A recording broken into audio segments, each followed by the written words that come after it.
Medical college में अपने सौतेले बाप के बड़े भाई को देखकर मेरा रंग उड़ गया था। रिश्ते में वो मेरा ताऊ लगता था। जैसे ही मैंने उन्हें देखा, उनकी नज़र भी मुझ पर पड़ चुकी थी, लेकिन क्योंकि वो काफ़ी दूरी पर बैठे थे, इसलिए मैं उनसे छिपने की कोशिश करने लगी। अब मैं घबराहट का शिकार हो गई थी। मेरे हाथ पैर एकदम से ठंडे पड़ गए थे। मैंने पायल से कहा, चलो यार, कैंटीन चलते हैं। वो कहने लगी, इतना अच्छा कार्यक्रम हो रहा है, सब्र करो, थोड़ी देर बाद चलेंगे, इतनी जल्दी भी क्या है, अभी तो हम लोग आए हैं। उसकी बात सुनकर दोबारा मेरी नज़र पहली कतार में लगी कुर्सियों पर गई, जहां पर खास मेहमानों के तौर पर मेरे ताऊ को बुलाया गया था, क्योंकि वो एक बहुत ऊंचे कद के राजनेता थे जो सियासत में अच्छी खासी शख्सियत रखते थे। लेकिन मुझ पर नजर पड़ते ही उनके माथे पर कई शिकने उभर आईं और खुशगवार चेहरे के भाव अचानक से गंभीरता में बदल गए थे। उन्होंने अपने साथ बैठे हुए हमारे ही डिपार्टमेंट के एक प्रोफेसर के कान में कुछ कहा तो उस प्रोफेसर ने एकदम से मेरी तरफ देखा और फिर उन्हें जवाब दिया। इस पर मेरे सौतेले ताऊ यानी भानु प्रताप का मुंह ऐसा बन गया जैसे उन्होंने कोई कड़वी गोली निगल ली हो, जिसे वो दबाने की लगातार कोशिश कर रहे हों। लेकिन उनके चेहरे के हाव भाव मुझसे छिपे नहीं रह सके। मैं ये भी समझ चुकी थी कि उनका मूड इस कदर खराब क्यों हो गया है।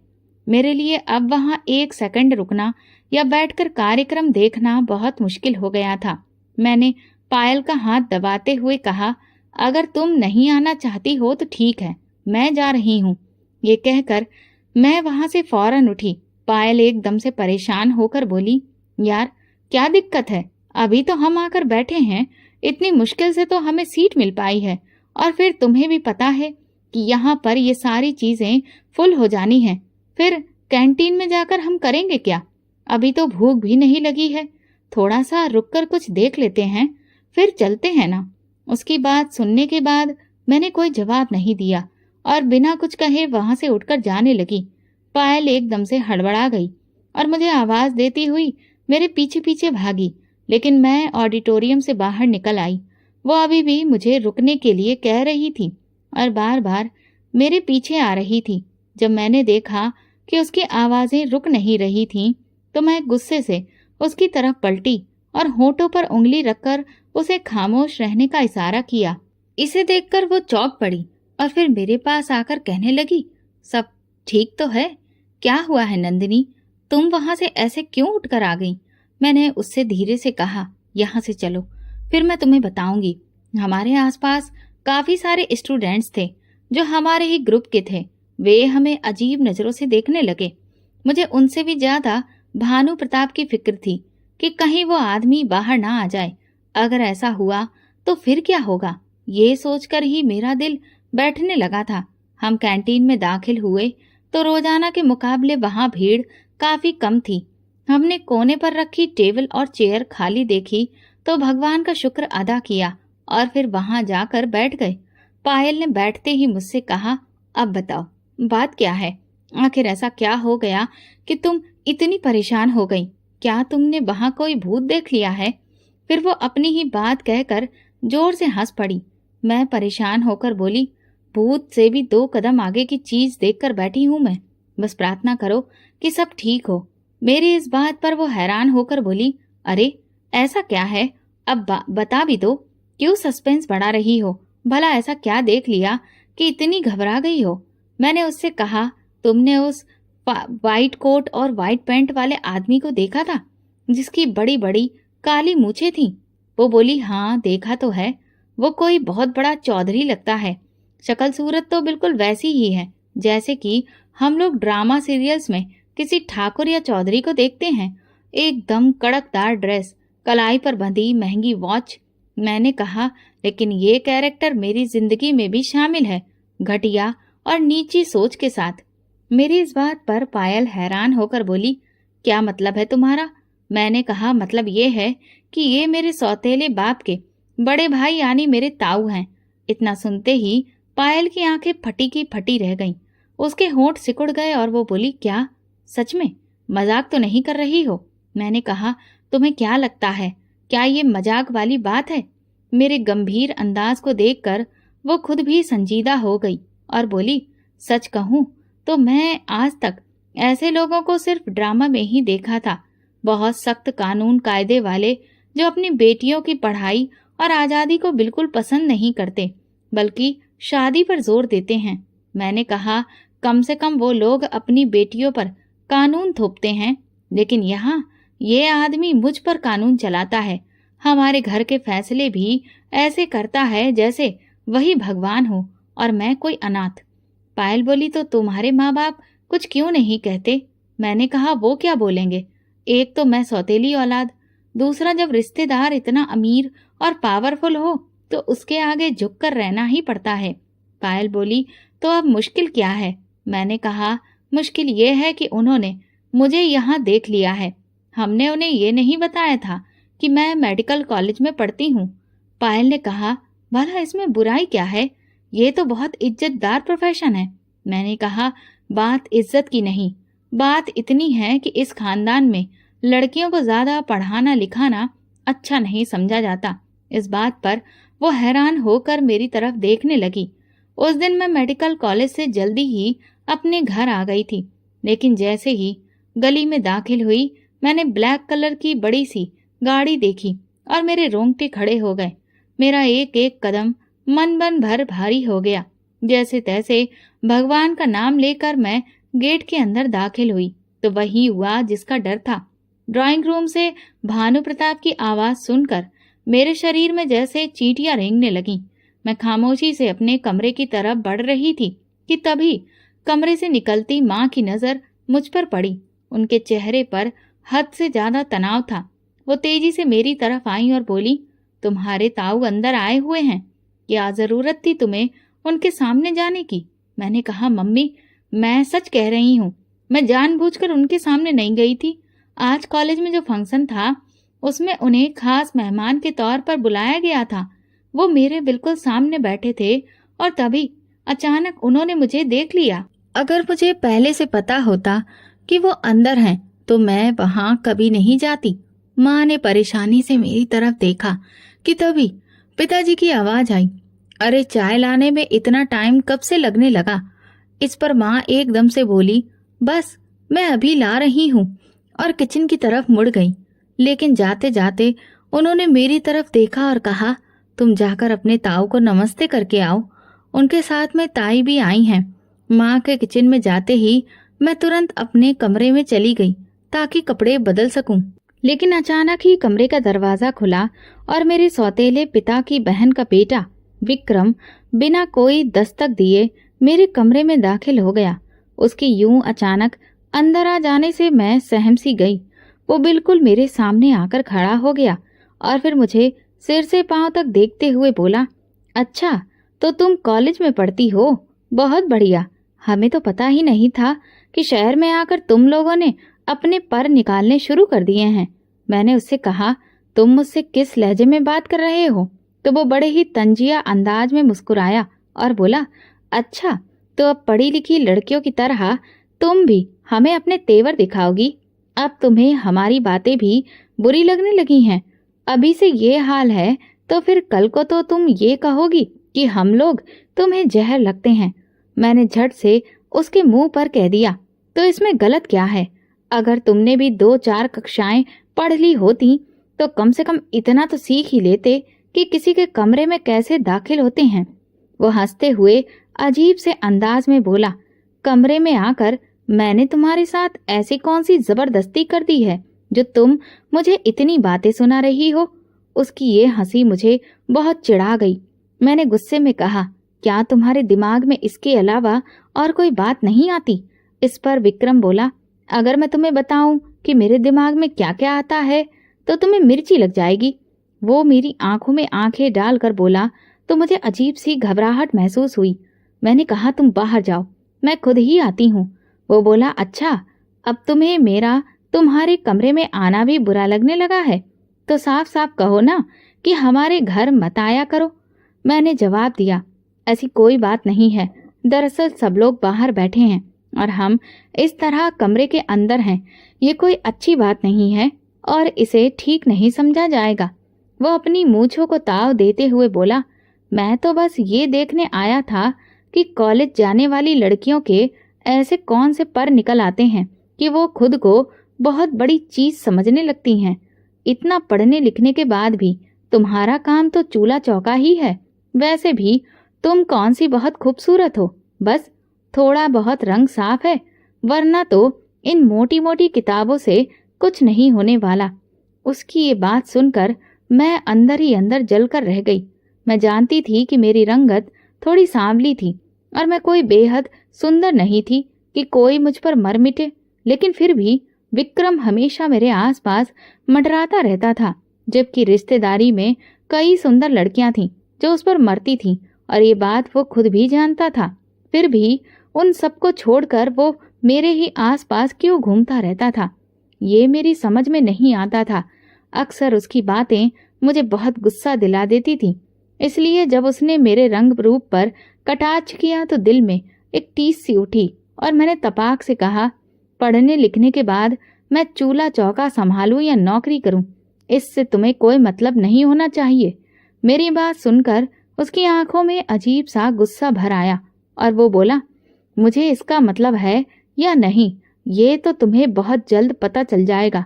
इस वक्त जितना उड़ना है उड़ लो, लेकिन जिस दिन तुम्हारे पंख काट कर तुम्हें पैरों में ना डाल दिया जाएगा ना, उस दिन मैं तुम्हें इन सारी बातों का जवाब दूंगा। ये कहकर वो तेज कदमों से कमरे से बाहर चला गया। उसकी बातें सुनकर मैं सदमे में थी। मुझे उस पर बहुत गुस्सा आ रहा था। न जाने वो खुद को क्या समझता है। ऐसा लगता है जैसे मैं उस पर मरती हूँ, जबकि मैंने कभी उसे यह एहसास तक नहीं होने दिया कि मेरे दिल में उसके लिए कोई जगह है, बल्कि मैंने हमेशा उसे यही जताया कि वो मेरे लिए कोई मायने नहीं रखता। असल में विक्रम मेरे सौतेले पिता की बहन का इकलौता बेटा है। उसके माता पिता के देहांत के बाद वो ताऊ जी के पास रहने लगा, क्योंकि ताऊ जी का कोई बेटा नहीं है। उनकी एक ही बेटी थी, जिसकी शादी उन्होंने अपनी छोटी सोच की वजह से बहुत पहले ही कर दी थी। तब से विक्रम ताऊ जी के पास रह रहा है और ऐश की जिंदगी जी रहा है। उसके पास धन दौलत की कोई कमी नहीं है। ताऊ जी की संपत्ति भी उसी की होगी और उसके माता पिता की सारी संपत्ति भी उसके नाम है। इसी वजह से वो एक अय्यास किस्म का लड़का बन गया है। मैं गुस्से में तिलमिलाई खड़ी ही हुई थी कि माँ कमरे में आई और गुस्से से बोली, तू अभी तक यहीं खड़ी है? मैं चाय बनाकर अंदर दे आई हूँ, लेकिन तू अब तक अपने ताऊ जी को नमस्ते करने तक नहीं गई। कितनी गलत बात है। अब तक उन्हें पता चल गया होगा कि तू घर पर आ गई है। तू क्या उनके चले जाने के बाद ही कमरे से बाहर निकलेगी? तब तो तेरा बाप मेरी और भी ज्यादा बेइज्जती करेगा। मैंने मन ही मन कहा। मैं तो कपड़े बदलने ही वाली थी कि तभी विक्रम आ गया और वो फालतू की बातें करने लगा। माँ ने पूछा, क्या कह रहा था वो? मैंने कहा, कुछ नहीं, बस कपड़े बदल रही थी। माँ ने कहा, अब और देर मत कर, जैसी है वैसे ही चल। वैसे भी वो लोग उठकर जाने ही वाले हैं। मैं तुरंत माँ के साथ कमरे से बाहर निकली। जैसे ही मैं ड्राइंग रूम में कदम रखने वाली थी कि तभी ताऊ जी की आवाज कानों में पड़ी, तेरी बेटी ने तो पूरे कॉलेज में मेरा सिर ही झुका दिया। मुझे क्या पता था कि ये मेडिकल कॉलेज में पढ़ रही है। अगर जरा सी भी भनक होती तो मैं वहां कभी भी जाता ही नहीं। हमारे खानदान की बेटियों की इज्जत होती है और उनका काम घर संभालना होता है, अस्पतालों में मरीजों की देखभाल करना और उनकी गंदगी उठाना नहीं। और तुम्हें तो ये बात अच्छे से पता है कि हमारी परंपराएं क्या कहती हैं। लड़कियों का कॉलेज जाना, वो भी मेडिकल कॉलेज में, ये तो पूरे क्षेत्र में हमारे खानदान की इज्जत के खिलाफ है। इस बात पर मेरे पिता ने बड़े ही नरम लहजे में अपने बड़े भाई को जवाब देते हुए कहा, जी अब तो जमाना काफी बदल गया है और जमाने को देखते हुए आजकल लड़कियों का अच्छा पढ़ा लिखा होना भी बहुत जरूरी हो गया है। इस बात पर तुरंत ही भानु प्रताप ने तपाक से कहा, जमाना बदल रहा है ये तुम्हारा ख्याल है। तुम्हें इस बात का एहसास भी है कि लोग क्या कह रहे हैं? खानदान की लड़की को इस तरह से आजाद छोड़ देना हमारी परंपराओं के खिलाफ है। और फिर ये बात तो किसी से छुपी नहीं है ना कि ये तुम्हारी सौतेली बेटी है। सोचो कल को लोग क्या कहेंगे कि अगर सगी बेटी होती तो क्या ये लोग उसके साथ ऐसा करते? लोगों को तो यही लगेगा कि हम अपने घर की बेटियों को तो संभाल कर रखते हैं, लेकिन नंदिनी क्योंकि सौतेली है तो इसीलिए हमने उस पर ध्यान ही नहीं दिया, बल्कि आजाद छोड़ दिया। तभी मेरे पिताजी ने नरम लहजे में एक बार फिर से कहा, हमने उसे आजाद नहीं छोड़ा, बस हमारा इरादा यह है कि वो थोड़ा सा अच्छा पढ़ लिख ले। इस बात पर भानु प्रताप ने कड़क आवाज में कहा, पढ़ने की हद तक तो सब ठीक है, लेकिन डॉक्टर बनना, अरे लोग क्या सोचेंगे?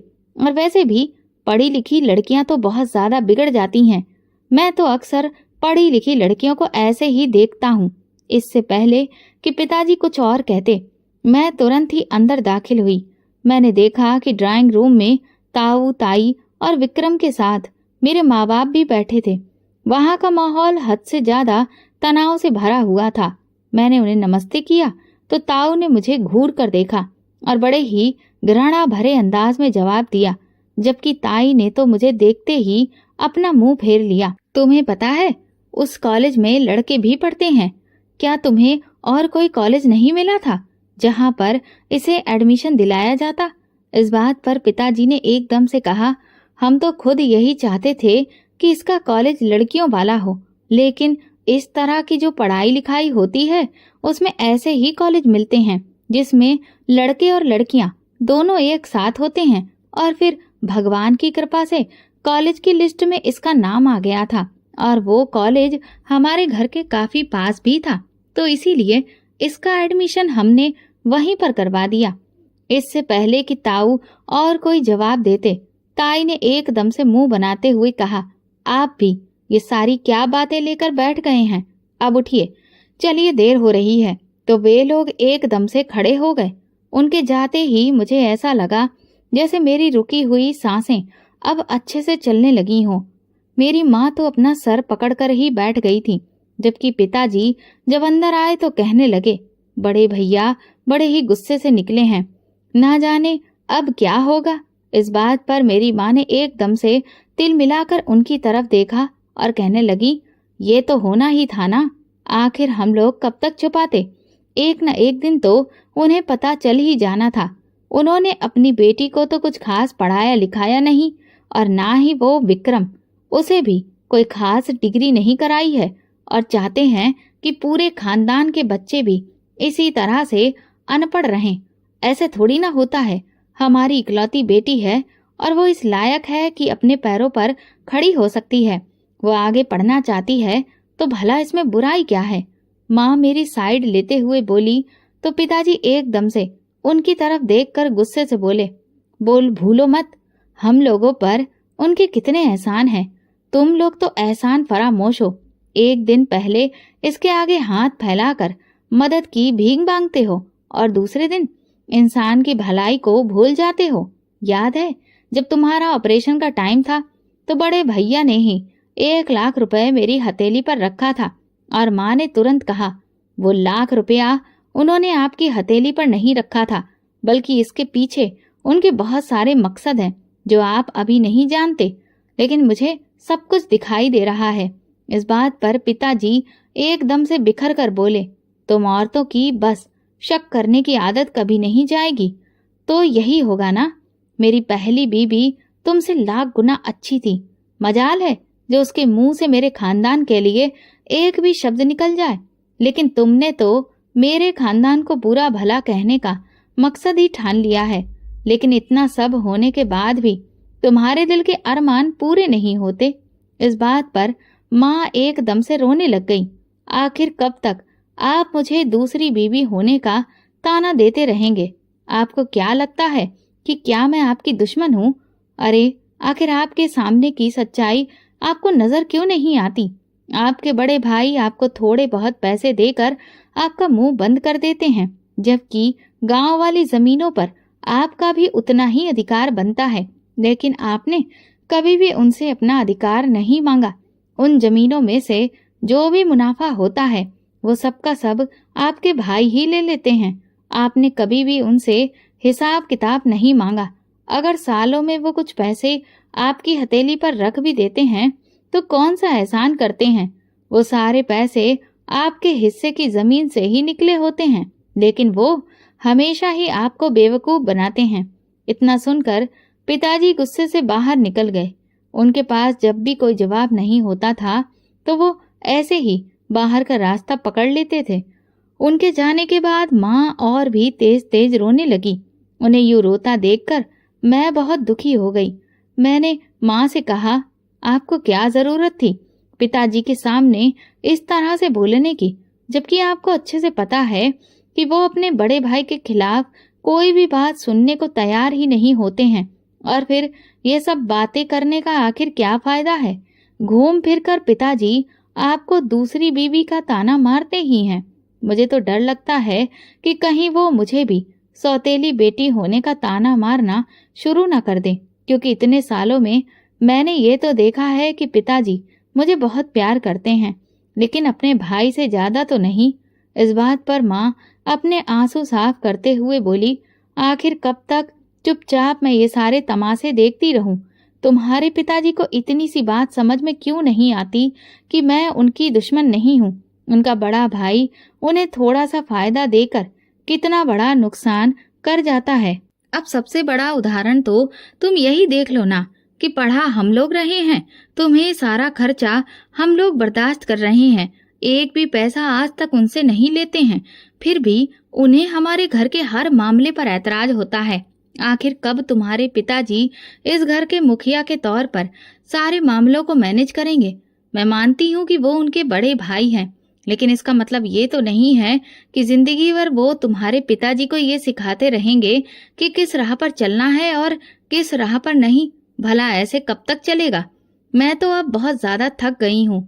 मैंने एकदम से माँ को तसल्ली दी, क्योंकि मैं जानती थी कि वो हाई ब्लड प्रेशर की पेशेंट है। जरा सी भी टेंशन हो जाती है तो उनकी तबीयत काफी बिगड़ जाती है।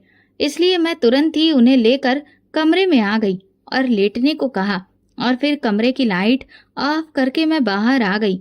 मेरा कल टेस्ट था, मैं उसकी तैयारी में लग गई, लेकिन ये सारी बातें मेरे दिमाग में लगातार घूम रही थी। मुझे बिल्कुल भी पढ़ाई में मन नहीं लग रहा था। समझ ही नहीं आ रहा था कि अब आगे कौन सी मुसीबत हमारा इंतजार कर रही है।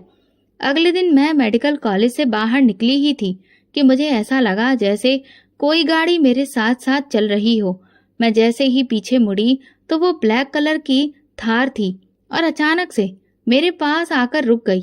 ड्राइविंग सीट पर बैठे हुए विक्रम ने गाड़ी का शीशा नीचे किया और मेरी तरफ देखकर बोला, आ जाओ, मैं तुम्हें घर छोड़ देता हूँ। जाने के उसके बोलने के अंदाज पर मुझे थोड़ा शक हुआ। मुझे ऐसा लगा जैसे उसने कुछ पी रखा है, तो मैं एकदम से चौंक गई और मैंने इनकार करते हुए कहा कि मैं अभी घर नहीं जा रही हूँ, मुझे लाइब्रेरी जाना है क्योंकि कुछ किताबें इशू करवानी है, इसलिए वहां पर कुछ वक्त रुकने के बाद ही मैं घर जाऊंगी। लेकिन वो तो जैसे अपनी जिद पर अड़ गया, कहने लगा, ठीक है तो फिर मैं तुम्हें लाइब्रेरी छोड़ देता हूँ। उसके इस तरह से जिद करने पर मुझे यकीन हो गया कि दाल में कुछ काला है। मैं उसके साथ किसी भी हाल में गाड़ी में बैठना नहीं चाहती थी और आज तो उसकी गाड़ी में बैठने का सवाल ही पैदा नहीं होता था, क्योंकि उसके बात करने का अंदाज और आंखों की लालिमा इस बात की गवाही दे रही थी कि उसने जरूर कोई भारी भरकम नशा कर रखा है। उसकी जुबान भी लड़खड़ा रही थी, इसलिए मैं वहां से निकल लेने में ही अपनी भलाई समझी और तुरंत भागकर मैं फौरन अपनी यूनिवर्सिटी से लगी हुई एक पतली गली में घुस गई और तेजी से वहां से जाने लगी।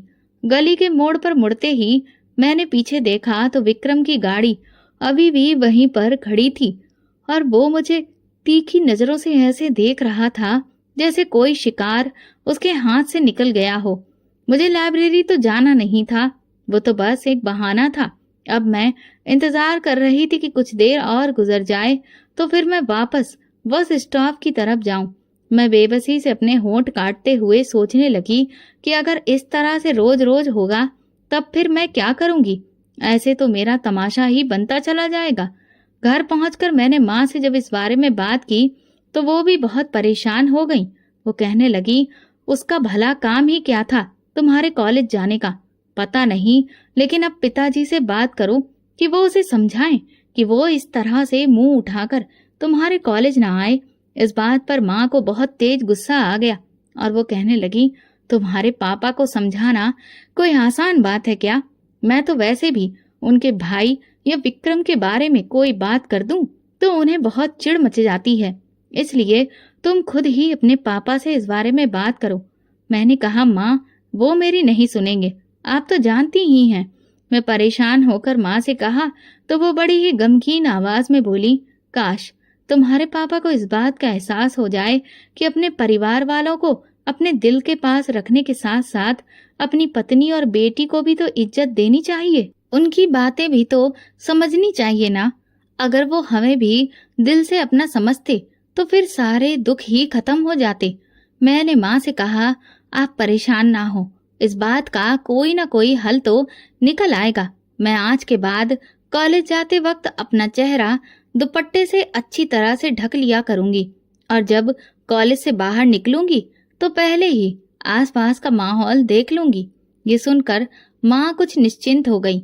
अभी इस बात को 1 हफ्ता भी नहीं गुजरा था और फिर मेरे एग्जाम शुरू हो गए कि अचानक एक दिन ताऊ और ताई काफी सारे मिठाई के डिब्बे लेकर हमारे घर आ गए। मैं उस दिन घर पर ही थी और अपने एग्जाम की तैयारी कर रही थी। ताऊ ताई को अचानक अपने घर में देखकर मैं हैरान रह गई, क्योंकि वो तो कभी कभार ही हमारे घर पर आते थे, लेकिन अब 1 हफ्ते में दूसरी बार उनका आना था। मेरे समझ में तो कुछ भी नहीं आ रहा था। माँ के चेहरे पर भी हवाइयाँ उड़ रही थीं। वो कहने लगी, भगवान जाने, मुझे इनका यहाँ आना कुछ अच्छा महसूस नहीं हो रहा। माँ ने जब इस तरह से कहा तो मैं भी परेशान हो गई। मैंने पूछा, ये लोग इतनी मिठाइयाँ लेकर यहाँ क्यों आए हैं? इस पर माँ बोली, क्या कह सकती हूँ, अभी तुम्हारे पापा आ जाएं तो पता चलेगा कि आखिर मामला क्या है। वैसे आज तुम्हारी ताई भी बड़े ही नरम तरीके से बात कर रही हैं। शुक्र है कि वो अपने सिंहासन से उतरकर हमें भी इंसान समझ रही हैं। माँ की बातें सुनकर मेरे दिल में एक अजीब सी बेचैनी पैदा हो गई। वाकई मुझे भी काफी अजीब लग रहा था। इससे पहले तो उन्होंने कभी भी मेरे नमस्ते का जवाब देना तो दूर, मेरी तरफ देखना भी गवारा नहीं किया था। आज तो जबकि उन्होंने ना सिर्फ मेरे नमस्ते का जवाब दिया बल्कि मेरे सिर पर हाथ भी फेरा था, और यही बात मुझे हजम नहीं हो रही थी। हालांकि मुझे बस एक बात की खुशी थी कि आज उनके साथ विक्रम नहीं आया था, इसीलिए मैं चैन की सांस ले रही थी। वैसे भी जब वो आ जाता था तो बिना वजह मेरे आसपास भटकने की कोशिश करता था, और इसी वजह से मुझे वो एक आंख नहीं भाता था। एक तो वो बिल्कुल ही आवारा किस्म का था, उसकी बातें हद से ज्यादा घटिया होती थी, जिससे मेरा दिमाग खराब हो जाता था। जबकि मैं बहुत अच्छे से जानती थी कि उसे पढ़ी लिखी लड़कियां बहुत बुरी लगती हैं, क्योंकि उन्हें वो अपने पैर के नीचे दबा नहीं पाता था। लेकिन भगवान जाने वो मुझ में इतनी दिलचस्पी क्यों लेता था। मैं भी सोच ही रही थी कि तभी पिताजी आ गए। उन्हें जब पता चला कि उनके बड़े भाई आए हैं तो एकदम से खुश हो गए, लेकिन अंदर जाने से पहले बोले, चाय नाश्ते का इंतजाम करो। जबकि मैं और माँ अच्छे से जानते थे कि वो लोग तो हमारे घर का पानी भी नहीं पीते, हमेशा ऐसे ही उठकर चले जाते थे। कई बार उनके इस तरह से जाने की वजह से हमें बहुत गुस्सा आता था। मेरी माँ पिताजी के कहने पर उनके लिए ढेर सारा खाना बनाकर तैयार करती थी, और वो उस खाने को देखना भी गवारा नहीं समझते थे। इसलिए मुझे कई बार बहुत गुस्सा भी आता था कि जब वो लोग हमारे घर का कुछ भी खाना पीना पसंद नहीं करते तो फिर पिताजी हमसे इतनी मेहनत क्यों करवाते हैं। अभी भी वो खाने का कहकर खुद आराम से ड्राइंग रूम में चले गए तो मैं माँ की तरफ देखने लगी। अब क्या करें, खाते तो है नहीं वो लोग कुछ भी। खामखा इस गर्मी में कौन किचन में सड़ेगा। अभी दिन का खाना बनाकर ही मेरी हालत बिल्कुल खराब हो गई थी। मैंने धीरे से कहा, जब आप जानती हैं कि वो कुछ नहीं खाते तो फिर इतना परेशान होने की कोई जरूरत नहीं है। बस चुपचाप करके बैठ जाइए। पिताजी अगर कुछ कहेंगे तो मैं खुद उन्हें बता दूंगी। आपके पिताजी को जवाब देने की कोई जरूरत नहीं है। थोड़ी देर के बाद ही ड्राइंग रूम से खुशी की मिली जुली आवाजें आईं तो माँ और मैं चौंक कर एक दूसरे की तरफ देखने लगे। इतने में पिताजी की ड्राइंग रूम से आवाज आई। वो माँ को बुला रहे थे। माँ एकदम से खड़ी हुई और फटाफट साड़ी का पल्लू अपने सर पर ठीक किया, फिर तेजी से ड्राइंग रूम की तरफ बढ़ी। मैं भी दबे कदमों माँ के साथ चली गई, लेकिन ड्राइंग रूम के अंदर जाने के बजाय दरवाजे के पास ही खड़ी हो गई। एकदम से ताई ने माँ को देखते हुए कहा, बधाई हो, आज से आपकी बेटी हमारी बहू बनकर हमारे घर आने वाली है। इस बात पर माँ एकदम से ताई की तरफ देखकर बोली, ये आप क्या कह रही हैं? नंदिनी तो अभी पढ़ रही है, अभी तो उसका मेडिकल कॉलेज में एडमिशन हुआ है। इस डिग्री के दौरान हम भला उसका रिश्ता कैसे तय कर सकते हैं? इस पर ताऊ माँ की तरफ अजीबोगरीब नजरों से देखते हुए बोले, मर्दों के फैसले होते हैं भाभी, हमारे खानदान में औरतें मर्दों के मामले में नहीं बोलती। ठीक है, आप मेरे भाई की पत्नी हैं, लेकिन इसका मतलब ये नहीं कि आप इस खानदान की परंपराओं को तोड़ते हुए हम मर्दों के बीच में आकर बोलें। हमें आपको खुशखबरी सुनानी थी तो वो हमने सुना दी है और बात खत्म हो गई। इस पर मेरी माँ ने तुरंत कहा, बात अभी खत्म नहीं हुई है भाई साहब, आप मेरे जेठ हैं, लेकिन मैंने हमेशा आपको अपना भाई माना है। मैं मानती हूँ कि ये मर्दों के बीच की बातें होंगी, लेकिन इस वक्त मामला मेरी बेटी का है। मैं आपके खानदान के किसी भी मामले में नहीं आना चाहती और ना ही मैं बोलना चाहती हूँ, लेकिन जब बात मेरी बेटी की होगी तो मैं जरूर बोलूंगी। मुझे अभी नंदिनी की शादी करनी ही नहीं है, वो बस अच्छे से अपनी मेडिकल की पढ़ाई करे, तब उसके बाद मैं कुछ सोचूंगी। इतना सुनते ही ताऊ पिताजी की तरफ देखकर बोले, कमाल है भाई, तुम्हारे घर की औरतों को तुमने इतनी आजादी दे रखी है, ये बात तो मुझे पता ही नहीं थी। इतना सुनते ही पिताजी एकदम से गड़बड़ा गए और बोले, अरे नहीं भैया, ऐसी कोई बात नहीं है। आपको तो पता है ना कि आपकी भाभी जरा बड़ बोली हैं। माँ एकदम से पिताजी की बात सुनकर बोली, इसमें बड़ बोली वाली कोई बात नहीं है। आप खुद सोचिए, मेडिकल कॉलेज में एडमिशन हो जाना क्या कोई इतनी आसान बात है? अब अगर हमारी बेटी बिना किसी सिफारिश के कॉलेज में एडमिशन ले चुकी है तो इस पर हमें भगवान का जितना धन्यवाद करना चाहिए उतना कम ही है। इस पूरे खानदान भर में इकलौती हमारी बेटी ही है जो पढ़ लिख कर डॉक्टर बनेगी। उसकी आंखों में कितने बड़े बड़े सपने हैं, भला हम उन सपनों को क्यों नोचें? बस मैं इसीलिए तो ज्यादा पढ़ाई लिखाई के खिलाफ हूँ भाभी। ये देखिए, मेरी पत्नी भगवान की गाय है, अगर मैं इसे बैठने को कहता हूँ तो बैठ जाती है, खड़े होने को कहता हूँ तो खड़ी हो जाती है। आप भी पढ़ी लिखी हैं तो देखिए, अपना खुद का ही हाल देखिए। मेरा भाई अगर उत्तर कहता है तो आप दक्षिण कहती हैं। अगर मेरा भाई इस रिश्ते पर खुश है तो आप नाखुश हैं। इसीलिए मैं लड़कियों के ज्यादा पढ़ने लिखने पर खुश नहीं होता, क्योंकि फिर उन्हें हर मामले में कोई न कोई कमी निकालने का हुनर आ जाता है और वो अपना ज्यादा दिमाग चलाने लगती हैं, जो कि उनके पास होता ही नहीं है। माँ ने मेरे पिताजी की तरफ मुखातिब होते हुए कहा, देखिए जी, मैं और कोई बहस नहीं करना चाहती, मैं सिर्फ इतना चाहती हूँ कि मेरी बेटी पढ़ लिख जाए। उनकी बात को काटते हुए ताऊ ने तुरंत कहा, और कितना पढ़ाएंगी भाभी? पढ़ लिख कर भी तो आखिर आपको अपनी बेटी की शादी ही तो करानी है और उसे चूल्हा चौका ही तो संभालना है, या फिर उसकी कमाई खाने का इरादा है? अरे, अपनी बेटी के बाल सफेद होने से पहले उसे विदा कर दें तो ज्यादा अच्छा है। माँ कुछ कहने ही वाली थी कि तभी पिताजी की गरजदार आवाज कमरे में गूंजी, खामोश हो जाओ बददिमाग औरत, तुमने अगर एक शब्द भी कहा तो मैं तुम्हें तलाक दे दूंगा। इसीलिए बेहतर यही है कि तुम अभी और इसी वक्त ड्राइंग रूम छोड़कर चली जाओ। मैं नंदिनी का रिश्ता विक्रम से पक्का कर चुका हूँ, अब बात खत्म हो गई। ये सुनते ही माँ रोती हुई ड्राइंग रूम से बाहर निकल गई, जबकि मेरे पैरों तले से तो जमीन ही निकल गई थी। मैं कभी ऐसा सोच भी नहीं सकती थी कि मेरे पिता मुझसे पूछे बिना मेरी जिंदगी का इतना बड़ा फैसला कर देंगे। माँ ने मेरी तरफ देखा, उनके होंठ दुख की वजह से कांप रहे थे, पर आंखों में आंसू भरे थे जिससे आंखें लाल हो रही थी। वो खामोशी से मेरे पास से गुजरकर चली गईं, जबकि मैं पत्थर की मूर्ति बनी चुपचाप वहीं खड़ी की खड़ी रह गई। मेरा रिश्ता जबरदस्ती तय कर दिया गया था और फिर इस सब में से मेरी माँ बीमार पड़ गई। मैं अपनी पढ़ाई लिखाई, भविष्य, करियर और माँ की बीमारी के चक्कर में बिल्कुल घनचक्कर बनकर रह गई थी।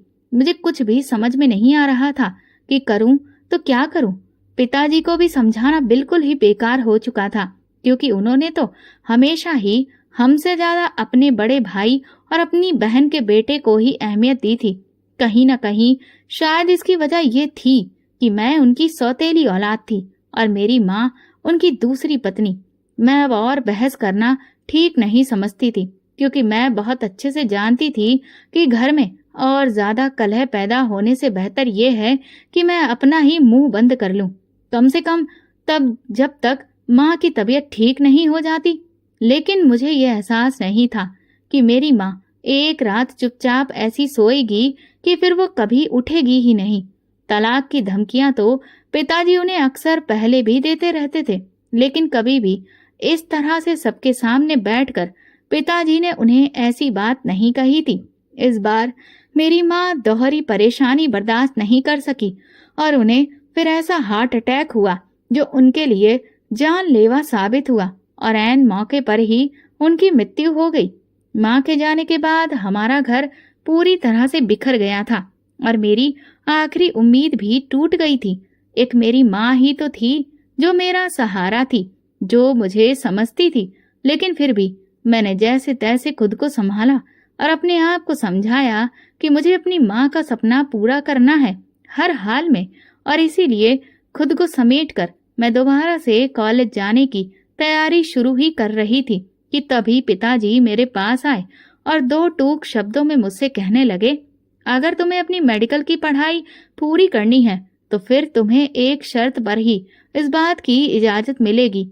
मैं खाली खाली नजरों से पिताजी की तरफ देख रही थी, क्योंकि मैं जानती थी कि मैं अभी अपने पैरों पर खड़ी नहीं हूँ और पिताजी से मुंह मोड़ लेने का नतीजा यही निकलेगा कि वो सपना जो मेरी माँ ने मेरे लिए देख रखा था, जिसके टूट जाने के डर से वो अपनी जान गंवा बैठी, वो भी हमेशा के लिए खत्म हो जाएगा।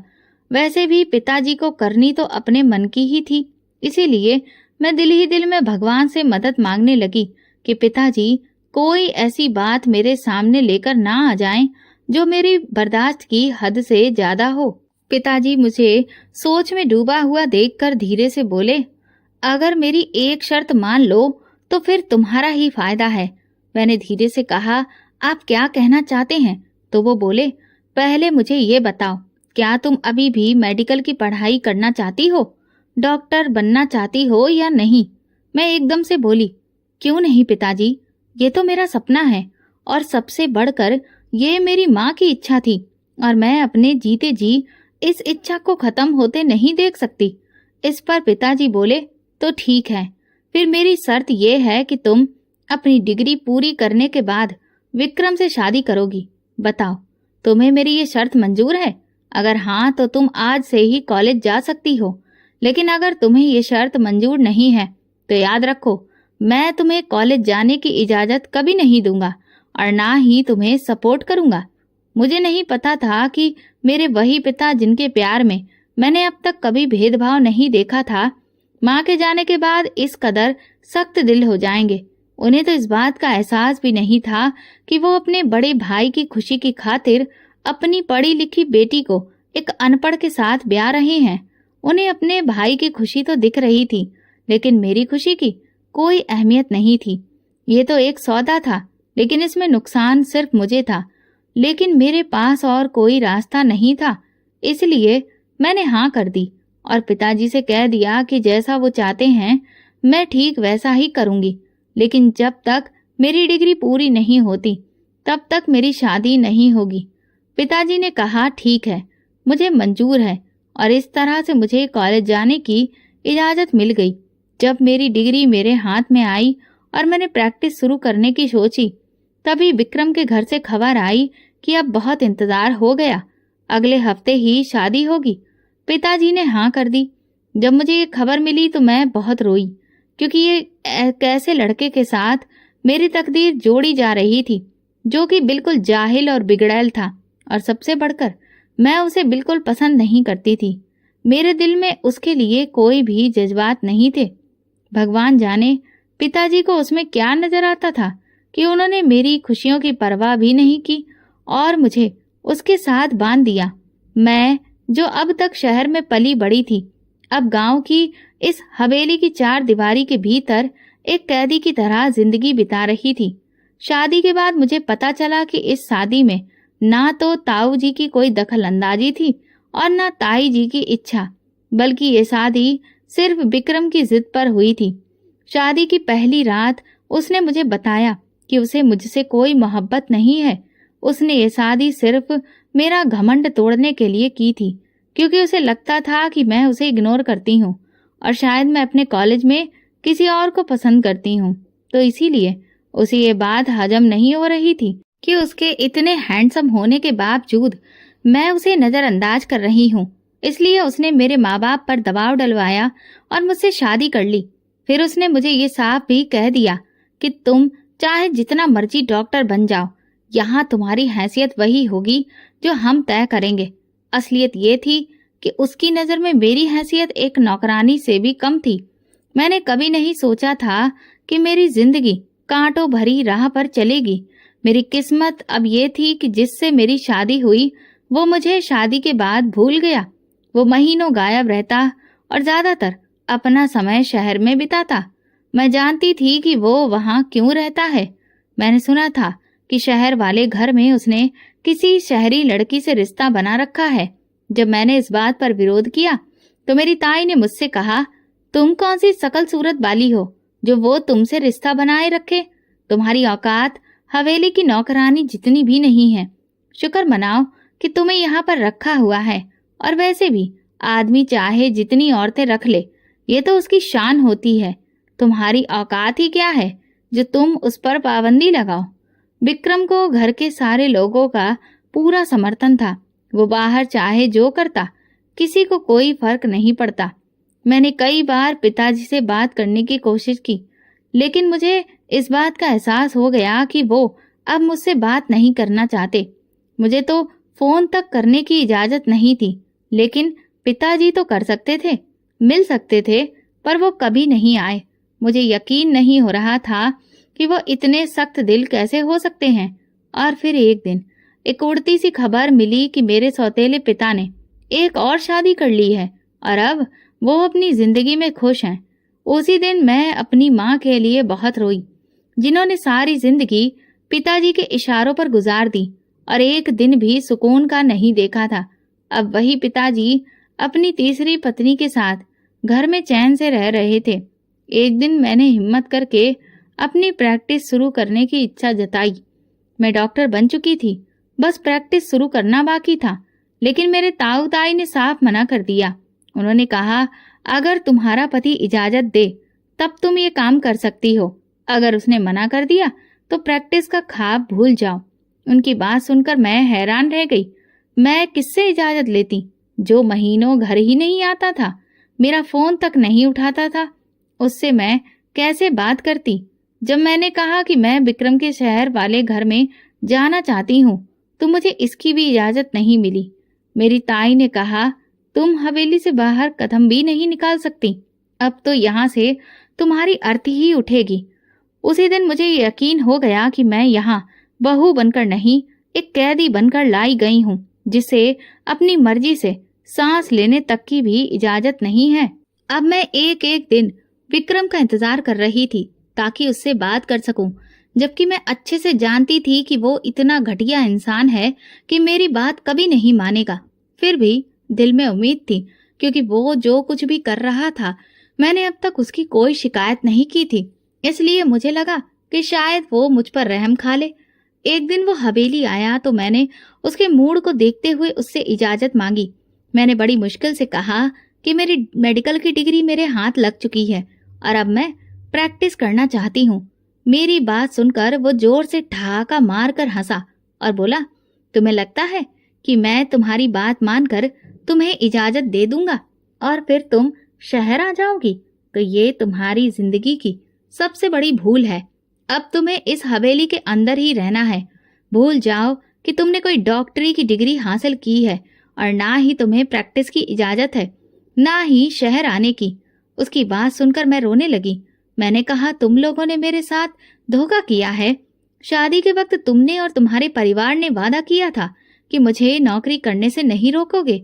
तो वो ताना मारते हुए बोला, ऐसे वादे करना हमारे लिए कोई मुश्किल बात नहीं है। मैंने अफसोस भरी नजर से उसे देखा और कहा, तुम्हें डर नहीं लगता कि तुम अपने वादे से मुकर गए? भगवान के सामने क्या मुंह दिखाओगे? वो गुस्से से बोला, एक बात गांठ बांध लो, अब तुम्हें वही करना पड़ेगा जो मैं कहूंगा, और अगर तुमने मेरी नाफरमानी की तो फिर खामियाजा भुगतने के लिए तैयार रहो। अपनी डिग्री को भूल जाओ।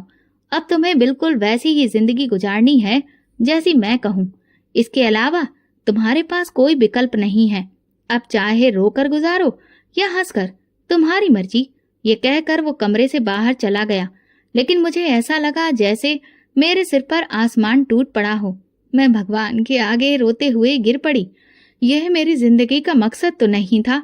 मैं डॉक्टर बनकर लोगों की सेवा करना चाहती थी और ये मेरी माँ का सपना भी था। लेकिन अब मैं कहाँ से कहाँ आ गई? क्या मेरे लिए कोई रास्ता नहीं है? मैंने हमेशा भगवान पर भरोसा किया है। कुछ भी करके मुझे इस कैद से बचा लो। मैं पूरी रात रोती रही और सपने में देखा कि मैं चुपचाप इस हवेली की दीवार फांद कर बाहर भाग रही हूँ। ये देखते ही मेरी आंख खुल गई। मैं पसीने में भीगी हुई थी और मेरी सांसें तेज चल रही थी। अब मुझे लगने लगा कि कुछ ना कुछ करके मुझे इस हवेली से बाहर निकलना होगा, क्योंकि मैं सारी जिंदगी ऐसे रिश्ते में बंधकर नहीं रह सकती जिसमें मेरे लिए कोई इज्जत नहीं। और फिर एक दिन मुझे वो मौका मिल गया और मैं हवेली से भाग गई।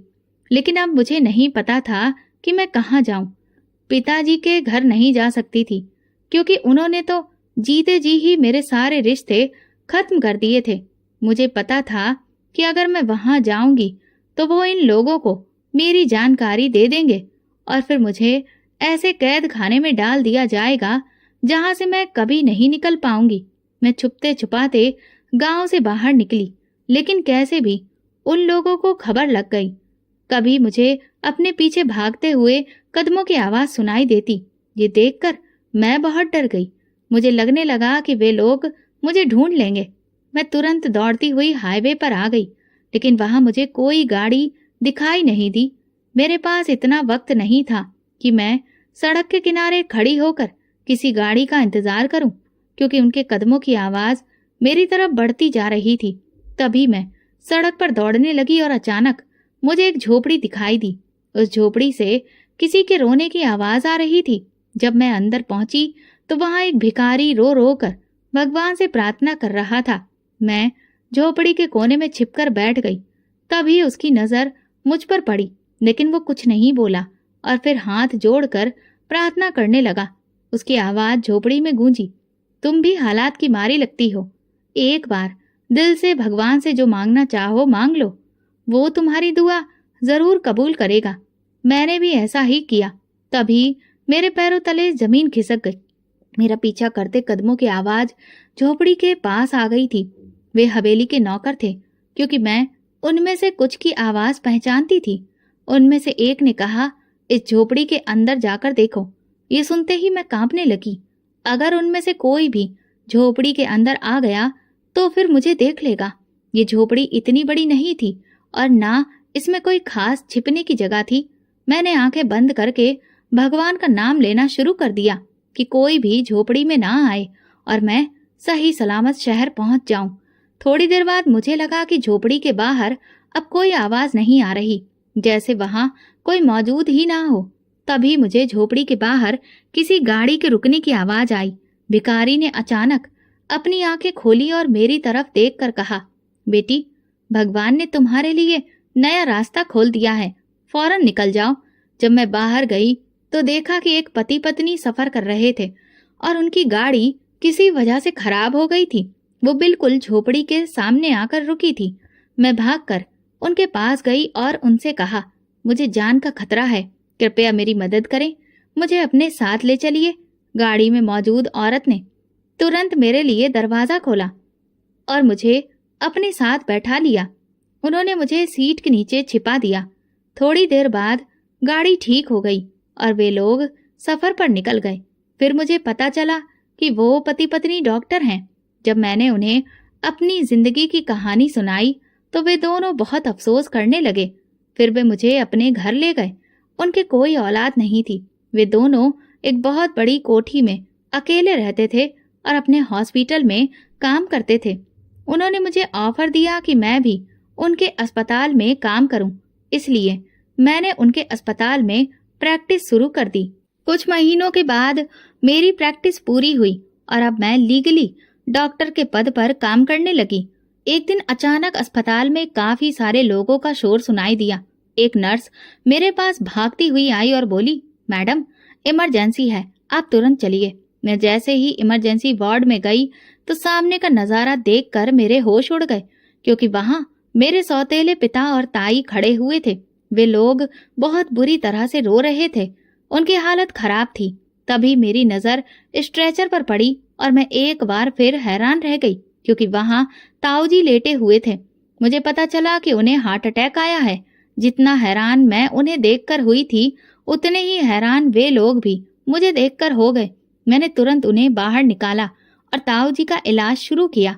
कुछ घंटों के बाद जब मैं वार्ड से बाहर आई तो अचानक मुझे देखकर पिताजी और ताई दोनों खड़े हो गए और मेरे आगे हाथ जोड़कर आंसू बहाने लगे।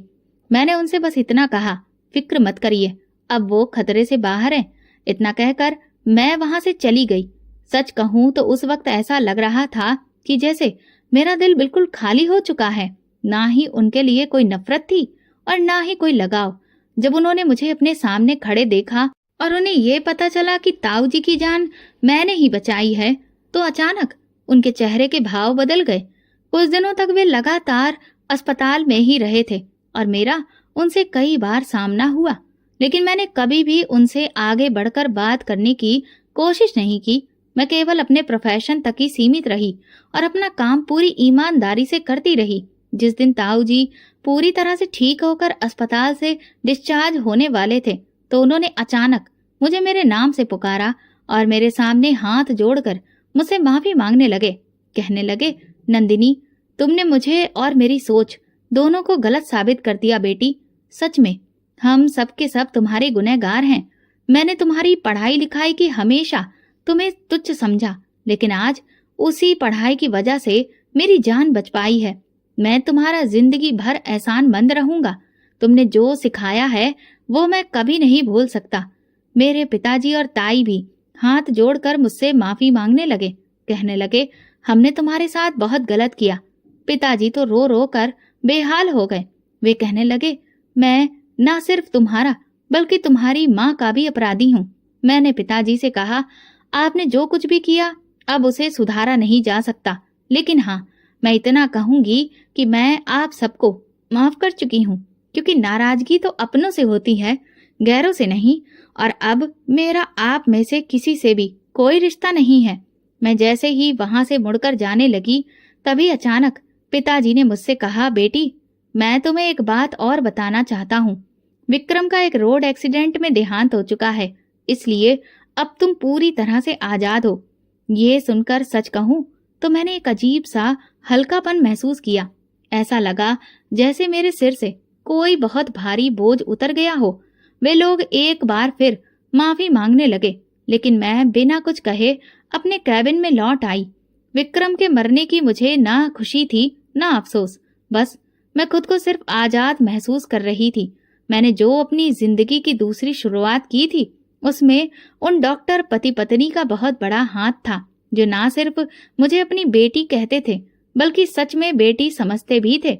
शायद ये उनके प्यार का ही असर था कि अब मेरे दिल में मेरे अतीत को लेकर सिर्फ खालीपन था और मैं एक सामान्य जिंदगी की ओर लौट आई थी।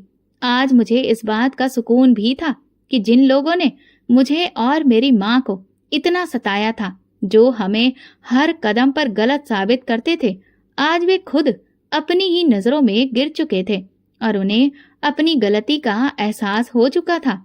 और ये सब सिर्फ मेरे भगवान की मेहरबानी थी, जिनकी वजह से उन्हें उनके किए की सजा मिली थी और मुझे वे माता पिता मिले थे जो मुझे दिल से चाहते थे। अब मेरा मकसद सिर्फ और सिर्फ अपने प्रोफेशन के साथ इंसाफ करना, अपनी माँ के सपने को पूरा करना और अपने नए माता पिता की सेवा करना था।